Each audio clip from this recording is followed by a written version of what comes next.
Hey everyone, it's Jimak Tulloch. Welcome to our deep dive into the history of one of the most iconic sports cars ever made, the Toyota Supra. This isn't just some ordinary car, it's a legend, a cultural phenomenon that's captured the hearts of enthusiasts for decades. From its humble beginnings to its modern-day revival, we'll explore every generation of this legendary vehicle, uncovering the design philosophies, the engineering marvels, and, of course, the driving experience that makes the Supra so special. So buckle up, because we're about to take a trip through time, tracing the evolution of a true icon. Our story begins not with the Supra as we know it, but with its predecessor, the Celica. Back in the 1970s, Toyota was looking to inject some excitement into its lineup, something sporty and stylish that could compete with the likes of the Ford Mustang and Chevrolet Camaro. And so in 1978, the Celica Supra was born. Now, this wasn't some stripped-down, bare-bones sports car. The Celica Supra, even in its first generation, was a luxurious grand tourer, offering a comfortable ride, a well-appointed interior, and of course that all-important sporty edge. Under the hood, you wouldn't find some massive V8, but rather a smooth and refined inline-six engine, which would become a trademark of the Supra lineage. It wasn't all about brute force with this car. It was about balance, refinement, and a pure driving experience. The first-generation Celica Supra, known as the Mark I, set the stage for what the Supra would become. It established the formula of front-engine, rear-wheel drive layout, a focus on handling and driver engagement, and that signature inline-six power plant. It wasn't just about going fast, it was about looking good while doing it. The Mark had a distinctive design with its long hood, short deck lid, and that unique rear window with integrated spoiler. It was a head-turner, a car that exuded a sense of speed and sophistication even when standing still. But the Mark I wasn't just about aesthetics, it was a capable sports car in its own right. With its independent suspension and well-tuned chassis, it offered a rewarding driving experience, encouraging drivers to push the car and explore its limits. It was a car that spoke to enthusiasts, to those who appreciated a well-balanced machine that could handle both daily driving and spirited weekend adventures. The Celica Supra Mark. I might have started as an offshoot of the Celica, but it quickly carved its own path, establishing itself as a force to be reckoned with in the world of affordable sports cars. In 1981, Toyota took everything that made the Celica Supra special and turned it up a notch with the introduction of the second-generation model, the Mark II. This was more than just a simple refresh, it was a complete overhaul, a statement that Toyota was serious about the Supra's performance potential. The design was more angular and aggressive, with a prominent front spoiler and wider wheel arches that hinted at the car's increased capabilities. But the real magic happened under the hood. The Mark III retained its inline-six configuration but received a significant power boost, making it a proper contender in the world of sports cars. Gone was the connection to the Celica. This new Supra was ready to forge its own path. It had matured, becoming more focused, more refined, and more capable than its predecessor. The suspension was further enhanced, the brakes were upgraded, and the chassis was stiffened, all in the pursuit of sharper handling and a more visceral driving experience. It was a driver's car through and through, a machine designed to connect with the person behind the wheel and provide an exhilarating experience on any road. The Mark II also marked the beginning of the Supra's ascent into popular culture. It started appearing in movies, TV shows, and video games, solidifying its status as a cultural icon. People were drawn to its sleek design, its impressive performance, and its undeniable cool factor. It was a car that turned heads wherever it went, a symbol of speed, style, and a hint of rebellion.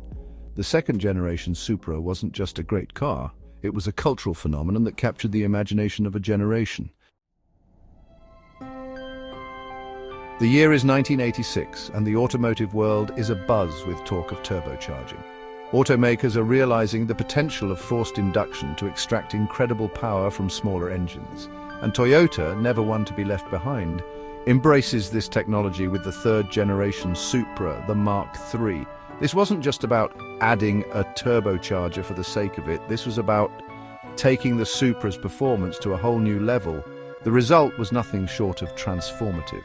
The Mark III Supra, with its turbocharged 3.0-litre inline-six, was an absolute rocket ship capable of going toe-to-toe with some of the best sports cars in the world. But the Mark III wasn't just about straight-line speed, it was a well-rounded sports car that excelled in all areas. The suspension was further refined, the chassis was made even stiffer, and the brakes were upgraded to handle the increased performance. It was a car that felt incredibly balanced and composed, even when pushed to its limits. Whether you were carving through corners on a winding mountain road or blasting down the highway, the Mark III Supra delivered an unforgettable driving experience. This generation also saw the introduction of advanced electronics and technology, further enhancing its performance and driver engagement. Features like electronically controlled suspension, four-wheel steering, and a limited slip differential all worked in harmony to create a car that was both thrilling and manageable. The Mark III Supra wasn't just a technological marvel, it was a testament to Toyota's commitment to pushing the boundaries of what a sports car could be. It was a car that could hold its own against the best in the world, and it did so with a unique blend of performance, style, and Japanese engineering excellence. By the time the fourth-generation Supra, the Mark IV, arrived in 1993, the stage was set for something truly special. The automotive world was on the cusp of a golden age of Japanese performance cars, and the Mark IV Supra was poised to become the poster child for this era. With its sleek, aerodynamic design, muscular curves, and that iconic rear spoiler, the Mark IV was a head-turner from every angle. It was a car that exuded speed and performance, even when standing still. But the real story was under the hood, where Toyota unleashed its most potent weapon yet, the legendary 2J GTE engine. This twin-turbocharged 3.0-litre inline-six was a masterpiece of engineering. Capable of producing incredible power and torque, it became the stuff of legends, renowned for its bulletproof reliability, its immense tuning potential, and its ability to propel the Supra to supercar-slaying speeds. The Mark IV Supra wasn't just fast, it was insanely fast, capable of out-accelerating and out-handling some of the most exotic and expensive cars on the planet. It became a legend on the street and the track, cementing its place in automotive history. But the Mark IV Supra's impact extended far beyond the world of car enthusiasts. It became a cultural icon, appearing in countless movies, TV shows, video games, and music videos. Who could forget its starring role in the Fast and the Furious franchise, where it became a symbol of the tuner culture and solidified its place in automotive history? The Mark IV Supra wasn't just a car, it was a phenomenon, a symbol of speed, style, and the golden age of Japanese performance cars. After a 17-year hiatus, the Toyota Supra returned in 2020 with the fifth-generation model, the Mark V. Developed in collaboration with BMW, the new Supra marked a departure from its predecessors in some ways, but it remained true to the core values that made the Supra an icon. Gone was the legendary inline-six, replaced by a potent turbocharged 3.0-litre inline-six sourced from BMW.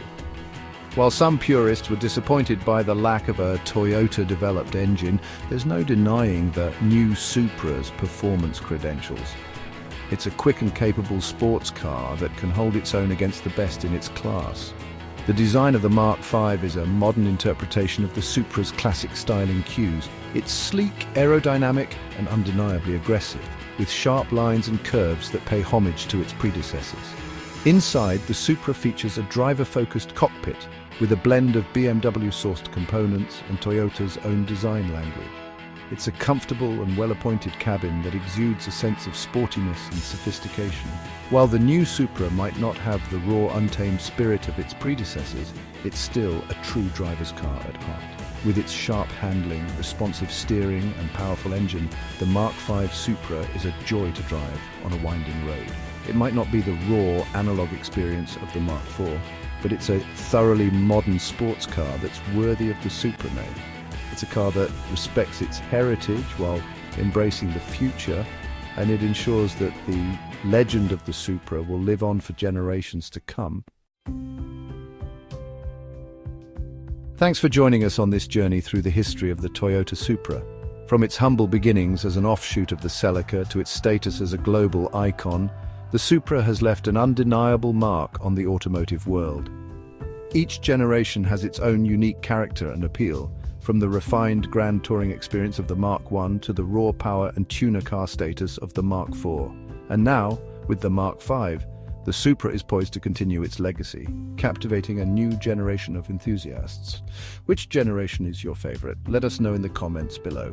Is it the original Celica Supra that started it all, the iconic Mark IV with its legendary 2JZ engine, or perhaps the modern revival of the Mark V? We want to hear your thoughts, and don't forget to like, subscribe, and hit the bell icon for more automotive content. We're passionate about cars here, and we love sharing that passion with you. Until next time, keep driving.